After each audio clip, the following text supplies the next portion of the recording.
walking into a room, I constantly forgot why I was there. I forgot words like banana ones. What was happening with my brain? Word of the year, brain rot. That should really scare us. And if you're a mother and you feel like your brain is kind of just completely mush and is foggy, stay with me because this video is definitely for you. Because how can we regain our mental clarity? How can we regain our focus as mothers? My name is Mona. I come from the Faroe Islands. I'm a mom of 3, 4, and under. And I help women master their mindsets through psychology, neuroscience, slow living, intentional living with a biblical perspective. And then I like to sprinkle some Nordic wisdom in there as well. And we are having so much fun while we do all of that. So this video is a little bit impromptu. I didn't want to script it or anything. I wanted it to come from the heart. I've been feeling for the past couple of days that the Lord has really put this on my heart to share with anyone who wants to listen. And if that is you, then I'm really happy that you are here. A couple of months ago, I was thinking, I cannot be the only one who is feeling this way. I constantly forget things. I constantly feel so stressed and overwhelmed. And there has to be something that is either wrong with me or a way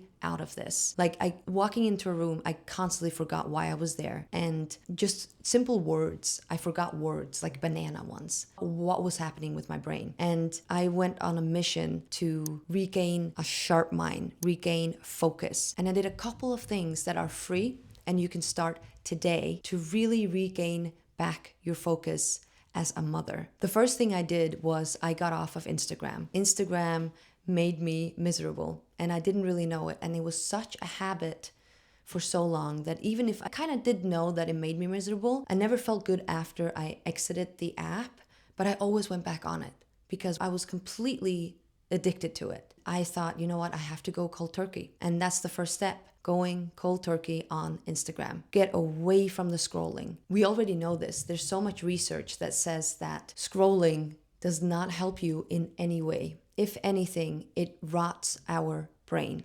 And then it's like, why are we doing this on purpose? Why do we want to do this? I mean, I did it every day for 15 years since Instagram came out. I have been scrolling or being active, living my life online. I have been living a really rich life with a lot of experiences, lots of traveling, meeting amazing people. And yet all the hours that I have spent online that could have been spent in a way better way is actually really sad. So the first thing was to get off of Instagram, get off of it. As a mother, I really don't think that we should be on there because by comparing ourselves to others, but then also there are a lot of videos or reels on there that are disturbing. I mean, a couple of months ago, all of us watched someone get, I think it really shook the world, but already now, 3 months later, we have moved on. I think it's really scary that we just move on like that because as that week when that happened, all of us were completely traumatized. Us felt a fire igniting inside of us where we were like, am I doing enough with my life? Am I sharing enough with the right people? Am I sharing the right message where I try to uplift people? Am I sharing the truth? Not my truth, but the truth, the godly truth, the biblical truth. Am I doing a good enough? Am I putting enough effort into doing that?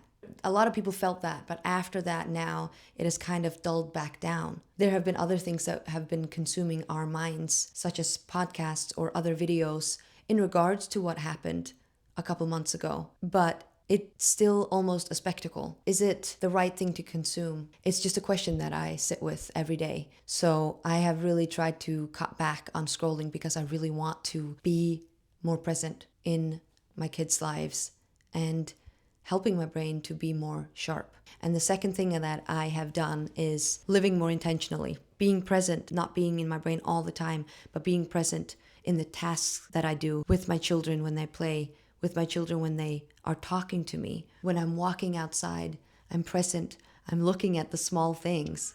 It's basically intentional living and then slow living as well. If you think slow living is just laying around on the couch and speaking with a soft voice and wearing dresses and having chickens and baking sourdough and having like this aesthetic lifestyle, then that's not slow living at all. Slow living actually started in Italy as it was part of food culture where they made food slowly from scratch And then slow living was adapted to more of a lifestyle concept. But that's where slow living started. It's super interesting to get into. Slowing my life down has truly changed me, because if you're anything like me, going 100 miles an hour, getting your degree, and then working, and then suddenly you become a mother and you're like, whoa, whoa, whoa. What's happening? Like, we can't go this fast. I don't want to blink and my children's lives are now over and they're adults. Like, I feel like a lot of people are thinking that, and they want to be more present in their lives. So slowing down is the second thing that I would highly recommend that you do. And it really has changed a lot in my life. And I really think that it will change a lot in your life as well. I mean, if you're a mother and you have a lot of things that go so fast around you, the best thing that you can protect is your home, making your house into a home and making the kids feel at home by being present. I hated myself for scrolling in front of my kids. I just didn't want to be that person. So the third thing that you can do is shed that identity that you have been. Just like a snake sheds their skin, step into the identity that God already has given you, that God has already planned out for you. Do we know what that identity is? Have we looked for it? Are we praying about it? Are we asking God about it? Stepping into that identity that God has for you, the calling that God has for you, will truly renew your whole life, your home life, your children's lives, and your husband's life. Figuring out what the calling is that God has laid upon you. It is so exciting, isn't it? This is a huge opportunity for you to figure out, what is your calling? Where is it? What is it about? And we cannot give space for our calling to grow in our calling if we are so busy up here, if our mind is foggy, and if we occupy every mental real estate that we have with daily tasks that have to get done, but also with all of the inputs from social media. We cannot step into our calling and into that identity that the Lord has bestowed upon us if we are so busy. This thing where you figure out what your calling is and what your identity is. I know it's a huge topic, and if you feel a bit overwhelmed just thinking about it, then I have a free workshop down below where I teach women how to step into their calling, but also to renew their mind, body, spirit. And then the fourth one is the calling, and it's free, and you're welcome to look at that workshop, and I'm sure that it will help you settle some things and doubts that you have. And then the fourth and last thing that I have done to truly try to combat that brain rot and try to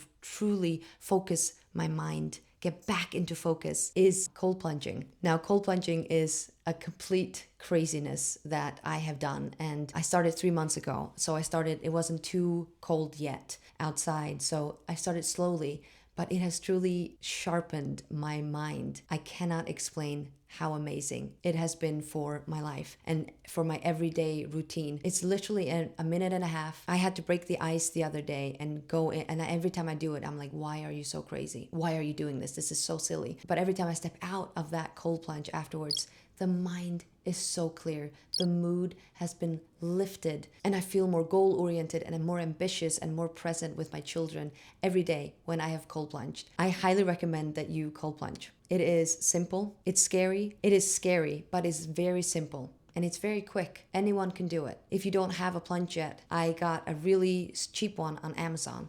We are talking about when it's summer here in America. It's very hot, so how can we do that? But right now it's winter, so we don't have to worry about that just yet. But a super cheap cold plunge from Amazon did the work.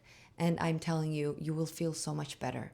Now, a quick message to you is, if you feel overwhelmed, if you feel like you're just so unfocused and almost sad, but at the same time, you don't have too much to be sad about, because you look around, you have your children, your beautiful children, you have a nice life, but you feel like there's so much unsettledness inside of you, then there is hope. There is a way, but we have to take one step at a time, and we have to work together. And remember, the devil doesn't want you dead. He wants you distracted. Be distracted, because then you can't focus on your calling. You can't focus on your health and on your beautiful mind that God created. If you are distracted, then it's game over for us and a win for the devil. We don't want that, because God is waiting for us to step into the calling that He has for us, to step into that identity that He already laid out for us. So let's do that today. If you like this video, then I highly recommend you watch this video next. And if you want to go deeper in a topic like this, then I would highly recommend you go down below and click on that workshop that is free. I'll see you inside.